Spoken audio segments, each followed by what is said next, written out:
Hey y'all, welcome to our Baja Homestead. I am Rory. I got a break from the kids to do a little Q&A. I went on my Instagram and asked Q&A what people wanted to know about our ranch, about living in Mexico, about off-grid life. And I'm really excited to present to you the answers I have. So let's keep it chill, let's vibe, and let me know in the comments if you have any further questions. Let's get into it. The first question that I'm going to answer was actually asked in Spanish, so bear with me. I'm going to do my best to answer in Spanish. We are in Mexico, so I'm going to do my thing. So the follower asked, ¿En qué parte de Baja viven? ¿Crees que puedo comprar un terreno barato? Sí, ok, estamos en las montañas de Ensenada, en una zona rural. Sí, creo que todavía hay terrenos baratos. Todo está cambiando. Cuando nos compramos aquí en Baja California en 2022, pagamos $12,000. Nuestro terreno mide 2,000 metros cuadrados. Y sí, y nosotros creemos que pagamos bien, pero como digo, todo está cambiando, los precios están subiendo y por muchas causas, pero más que todo que muchos mexicanos están regresando, como lo que pasó con mi esposo, y como estamos muy cerca de la frontera, los precios están, bueno, los precios están más caros que la República de México, porque estamos cerca de la frontera. Pero sí creo que puedes comprar un terreno aquí. Hay muchos espacios, muchas oportunidades y queremos más vecinos. Entonces mándame mensaje si tú me preguntaste eso y vamos a ver. Ay, lo hice. The question was, what is the most difficult thing about off-grid life? I think the follower was intending to ask what is the most difficult chore. So I will be honest with you and say laundry. Laundry is my enemy. I really struggle with laundry. I have a YouTube video up. I'll link in the description so you can kind of see. It's a lot easier now. When we first moved here, I washed with something called a lavadero, which is like a washing board, a cement washing board, and that was extremely hard,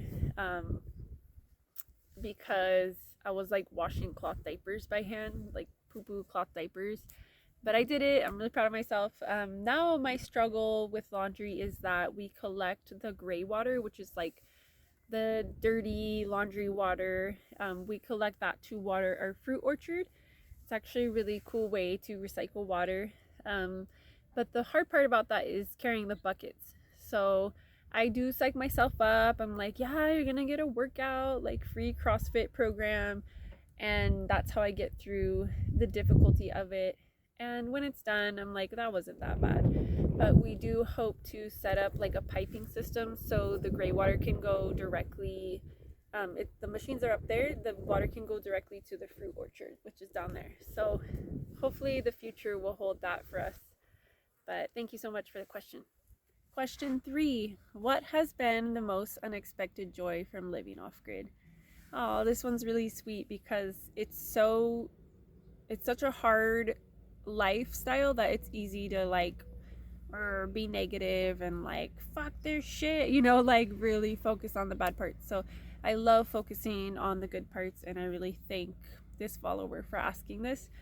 So I have 2 answers to this question. The first unexpected joy from living off grid kind of goes back to the first question I answered, and the answer is water. Water brings me so much joy because, as you guys may know, we bought a property on raw land.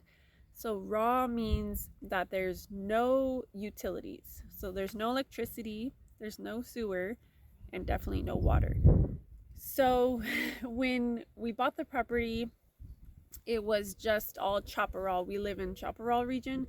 So like manzanita and, brush, like a bunch of brush. So when we bought the property, it's 2,000 square meters, as I mentioned, and we cleaned it up by hand. I was 1 month pregnant, and we just like with Alejandro's family, we cleaned it up by hand. And we when we came, we didn't really have plans for water.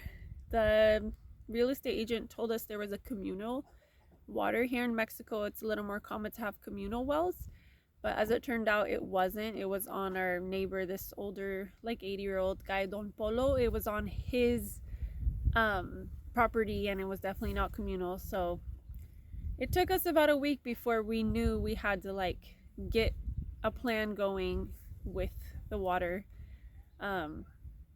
So we got Alejandro's dad gifted us a water pump. That was like our housewarming present. That was really nice. And it's a gasoline powered pump. Oh yeah, that's what else we use gasoline for, is our gasoline powered water pump. If you're going off grid, you're gonna want one of those if you don't have a well. So we used that, and we did find another communal well that a friend of ours owned. So we were super blessed to get that water. So, you know, you have to put a tank in the back of Alejandro's truck and extract the water from the well, and it flows into his tank, and then you drive back to the property, and the water from the tank in the back of his truck goes into a more stationary tank. So it's definitely a process. Not having running water is extremely hard, and I think as an American, it's made me like feel so grateful for what I've grown up with, and really understand a different side of the world. Like, much of the world doesn't have running water, so it really helped me to open my eyes and really feel grateful for that. And yeah, so water, I understand the saying water is life now. I feel so connected to it. We also collect rainwater. When it rains here, we only get 12 inches of rain in Baja annually, so it's not much. But when the year we moved here, it was a really good rainy season, and we were able to collect about 6 months of our water usage from the rainwater, which is pretty amazing. So water is the answer to this question, which is what has been the most unexpected joy from living off grid. My newfound connection with water. And my second answer has more to do with how I've noticed my kids' connection is with the world. I'm really like proud of them working really hard on ranch chores and working really hard on projects around the ranch. It's been uncomfortable because some of the ranch projects are hard, you know. They push your body to limits. You know, obviously we're not making them do anything too crazy, like build a house or, you know, like take out, I don't know, just we're not making them do anything too crazy, but it's really like cool to see them like, you know, work on different projects, help their dad with stuff. And I think that we wouldn't have gotten the same opportunity in the city or in the States. And I feel blessed about their connection to nature and to animals. We're all learning so much here. But it just feels really good to see their connection to animals and to see them be able to run free and to run around this beautiful place and be happy in that way. So that's my second part of that question. And yeah, I just feel those are the two things that have brought me so much unexpected joy in this off-grid life. Okay, question number 4. What is a cob farm stand, and is it for selling stuff? Okay, so a cob farm stand is basically we have a little store where we sell stuff out of. I know we call it a farm stand, but we don't really have that much like produce yet to sell. So we do have little plants, like little basil and kale plants that we sell, but in the future we hope to have more vegetables. But basically it's like a little store that's made out of cob. Cob is a material, a building material. It's sand, clay-based soil, straw, and water. And you combine all that really well. You mix it really well, and you plaster it onto You either mold it to make an actual wall, but we plastered it onto pallets and old pieces of wood that we had lying around the property, and that made a structure. It's kind of popular in the permaculture world, in the earth building world, and it's really cool because if you have the materials already, it can be a totally free project and structure, which I just really love because, you know, we live in a world that's so obsessed with buying stuff and having everything perfect. So it's really nice to work with natural products. And yeah, so it is going to be for selling. We do already sell stuff. In the future, it's going to be for selling more veggies. But right now, we have all types of stuff. We have like unhealthy snacks, which I love, and sodas, and you know, like cookies, and there's plates for if people forgot their plates, and dish soap, and all that kind of stuff. So yeah, thank you for the question.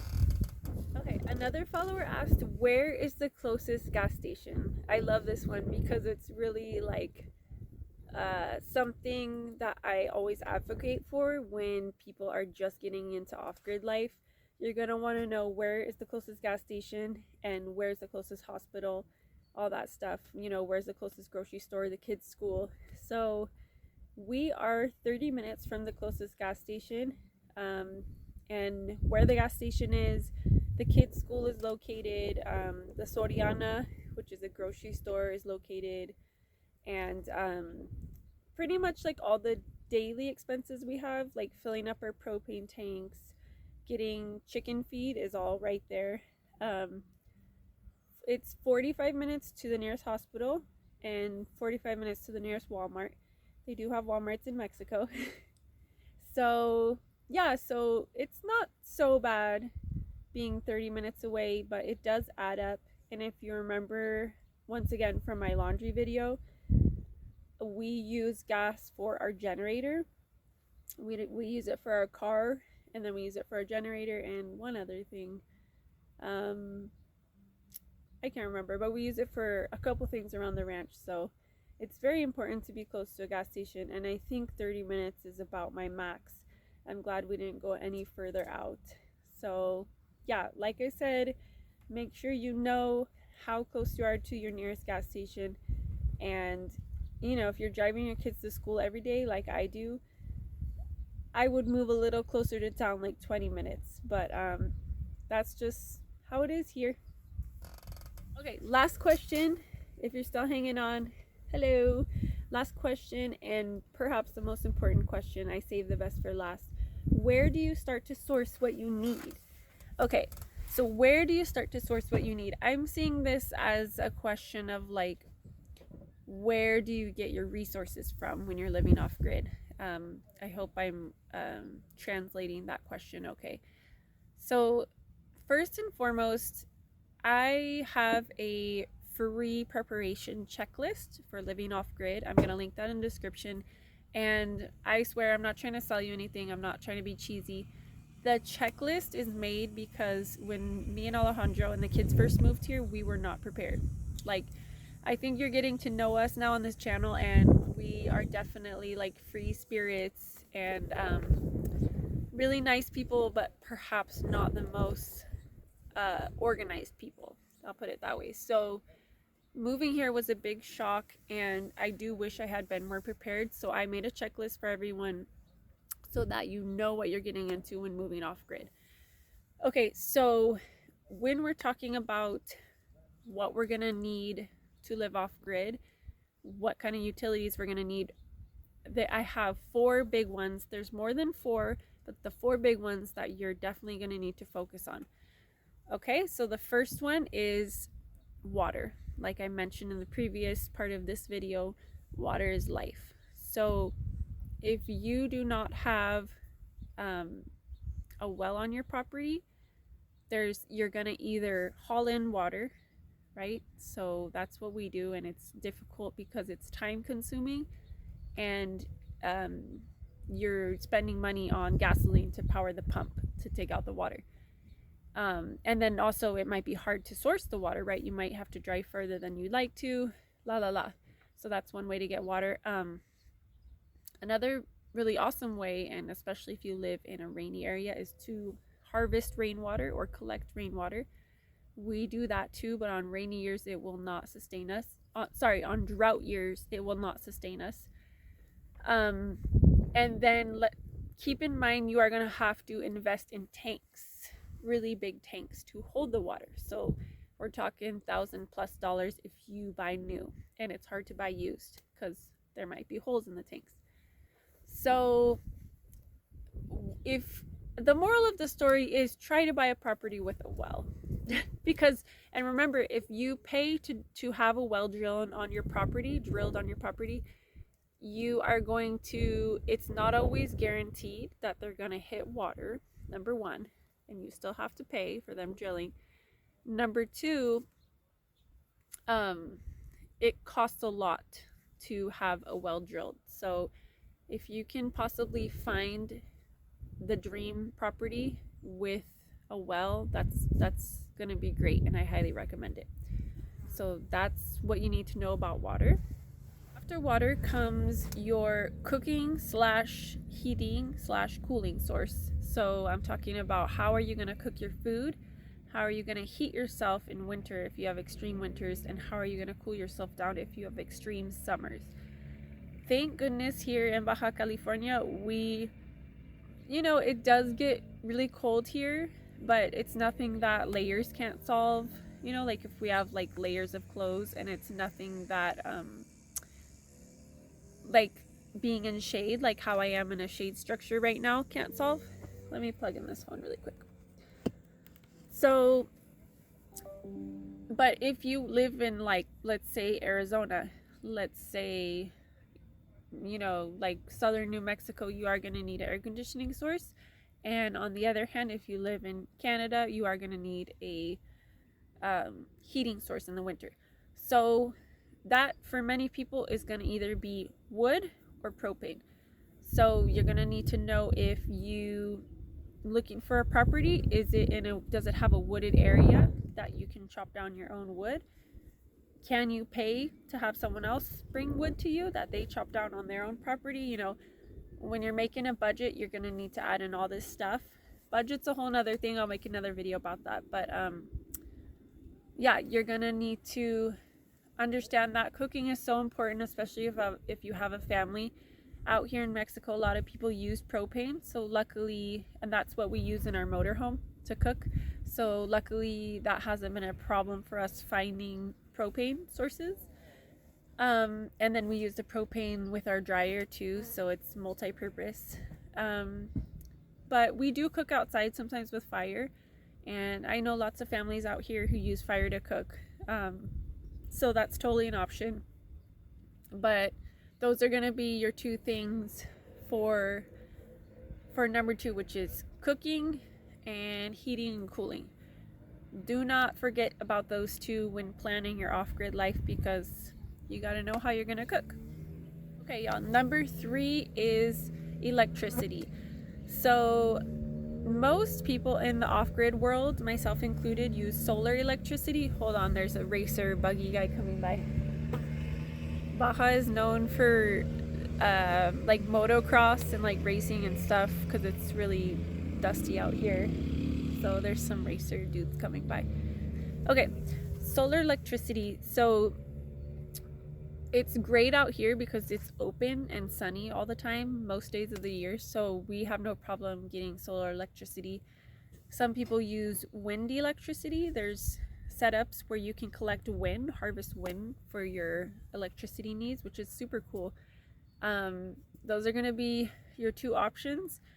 And then we use a generator in combination with the solar electricity. So it's pretty costly to run a generator, so most people don't do that. It's loud as well. It's really like really intense. But I know they make quiet ones, but even the quiet ones people don't use 100% of the time because of the cost of gasoline. So generator is great for backup, and it's great for combination use. Like I say, we use it for when we do laundry. So keep in mind when you are planning your solar electricity situation, it costs a good amount of money to set up. I'm gonna quote you anywhere from, and I'm talking dollars, not pesos, 1,000 and beyond. So, and you don't want to be stingy and get the cheap stuff because you don't want it to break. So you do have to have the panels, an inverter, and batteries. The more batteries, the better, because those hold the power. Right now, we only have 2 batteries, so we have to unplug our fridge in the night. But it works for us for now. So keep that in mind. Keep in mind the budget on that and the know-how. It is a little hard to set up too. So yeah, that's number 3, and the last one's coming. Okay, last is sewer. Gotta save the poopiest for the last. Okay, sewer. So you have a couple options here. I'm gonna tell you what we do first. So we dug a huge hole. The kids helped. They pulled up the buckets of sand, and our neighbor came and helped. And we just have like a outhouse type situation, like the classic outhouse. It's not gonna last forever. It's getting filled already. So our future plan, which many other off-grid people do, is to have a composting toilet. I can make a whole separate video on that, but just know that you can actually compost your waste.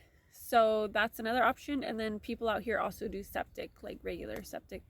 So those are going to be your options with sewer. I didn't put it as important as water because